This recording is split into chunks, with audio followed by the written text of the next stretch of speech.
请听韩语节目 간추린 뉴스.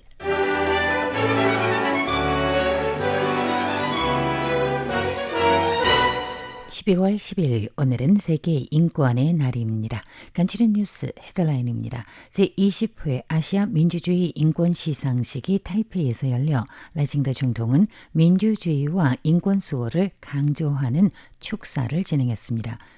한국 전자 입국 신고서의 중화민국을 중국, 대만으로 표기한 데 대해서 어제 외교부에 이어 오늘은 라징더 총통 그리고 국회 여야 의원들도 입장을 표했습니다.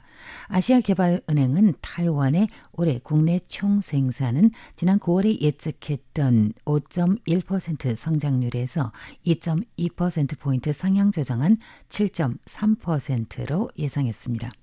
11월 말 현재 타이완의 65세 이상 인구수는 465만여 명으로 전체 인구의 19.99%를 차지하며 초고령 사회에 육박했습니다.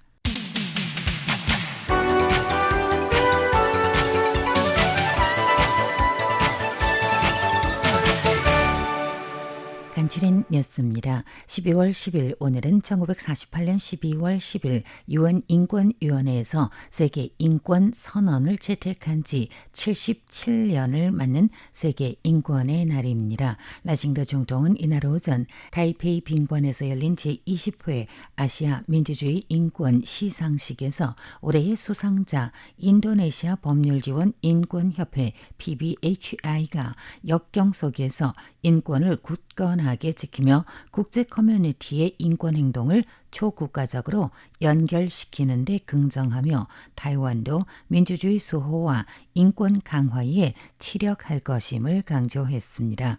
시상식 축사에서 라이 총통은 민주주의를 수호한다는 건 쉽지 않고 민주주의를 공고히 하려면은 더욱이 커다란 결심을 필요로 하는데 인도네시아 법률지원 인권협회와 수많은 인권단체들이 모두 어려움 속에서도 희망을 포기하지 않는 정신은 우리에게 깨달음을 얻게 한다면서 타이완은 행동으로 인권 강화에 지속적으로 힘쓸 것이며 글로벌 민주주의가 뒷걸음치고 지정학적인 긴장이 제고되는 현재 민주주의와 자유를 수호하는 건 미룰 수 없는 과제로서 모든 사람은 자유롭고 평등할 권리를 향유하고 민주주의의 빛이 전 세계를 빛내줄 수 있도록 어느 지역에서나 국가 정당을 불문하고 모두들 함께 인류 보편적 가치를 지켜야 한다고 말했습니다.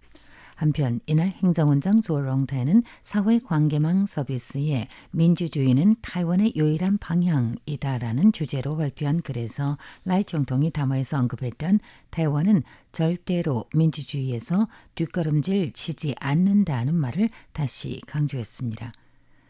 한국 전자 입국 신고서의 중화민국을 중국, 대만, 차이나, 타이완으로 표기한 데 대해서 어제 12월 9일 외교부는 정례 브리핑에서 우리 측 입장을 표명한 바 있습니다. 해당 이슈는 오늘 12월 10일에도 정치 관심사로 라이징더 총통은 오늘 오전 아시아 민주주의 인권 시상식장에서 언론들 관련 질문에 한국 전자 입국 신고서의 중화민국을 중국, 대만으로 표기한 데 대해 이 같은 상황 아래서 우리는 한국이 타이완인의 의지를 존중해 줄 수 있기를 바라며 양국이 지역의 안정과 평화를 지키고 지역의 번영 발전을 촉진할 수 있도록 협력해 전진하기를 희망한다고 답했습니다. 그러면서 타이완과 한국의 민간 교류는 긴밀하고 경제 통상 왕래도 상당히 많으므로 우리는 서로 우호 관계를 유지해 나가기를 희망하며 각 방면에서의 협력을 촉진하고 양국의 복지를 향상할 수 있기를 바란다고 덧붙였습니다. 또한 오늘 12월 10일 입법원 교육위원회에 출석한 문화부 장관 리위에는 언론들의 관련 질문에 산업의 입장에서 말한다면 문화부는 문화 외교 역할을 할 수 있도록 타이완 문화가 해외로 진출할 수 있도록 지원해 나갈 것이라면서 자신은 수많은 국가들이 타이완 문화와 중국 문화의 차이에 대해서 매우 잘 알고 알고 있음을 확신하기에 문화부의 가장 큰 기능은 중국과 차별화될 수 있도록台湾 문화의 주체성과 특색을 적극 부각시키는 것임을 강조하였습니다. 국회의 여당 민주진보당 교섭위원회 간사장은 외교부에서 이미 한국 측에 정정을 요구하였으며 우리는 한국이台湾 한국 국민 교류가 긴밀하고 우위가 깊은 걸 깊이 이해하며 소중히 여겨주기를 바라고 또 아울러서台湾인이 자국에 대해 올바르게 인식해 주기를 바라는 바를 존중해 줄 것을 희망한다면서 빠른 시일 내에 정정될 것을 믿는다고 덧붙였습니다. 국회 제1야당 소속 의원은 정부 정무관들이 중국에 대항하고台湾을 보유한다라는 고위층 입장 눈치만 보는 것보다는 한국과 더 많이 소통을 해야 하지 않을까라고 반문했습니다. 아시아개발은행은 오늘 12월 10일 아시아 태평양 지역 경제성장 예측을 상향 조정한 12월 달 버전의 2025 아시아 경제발전 전망을 발표했습니다. 12월 전망 자료에 따르면台湾의 올해 2025 국내 총생산은 지난 9월에 예측했던 5.1% 성장률에서 2.2%포인트 상향 조정한 7.3%로 예상했습니다. 이는 중국 대륙, 인도, 한국 등 국가를 포함한 총 46개 성원들 가운데에서 베트남의 GDP 성장률 7.4% 전망에 이은 두 번째로 높은 성장률 전망이기도 합니다. 또한台湾의 내년도 GDP 성장률은 4.0%로 상향 조정 전망했습니다. 아시아개발은행은 46개 경제체에 대한 총체적인 올해 경제 성장률 예측에서 지난 9월에는 4.8%로 예측했던 것을 5.1%로 상향 조정했고 내년은 4.6%로 내다봤습니다. 내정부 통계에 따르면 올해 2025년 11월 말 현재台湾의 총 인구수는 2,330만 6,085명으로 작년 동기 대비 9만 6천여 명이 줄었고 전월 즉 10월 대비 4,700여 명이 감소한 것으로 나타났습니다.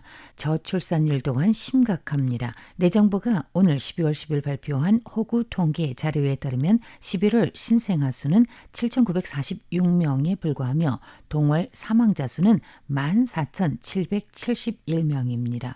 올해 1월부터 11월 말까지 11개월 동안 신생아 9만 8,785명으로 집계돼 오는 12월 말까지 합산하여서 작년의 신생아 수 수준에 도달하는 건 불가능할 것으로 예상되고 있습니다.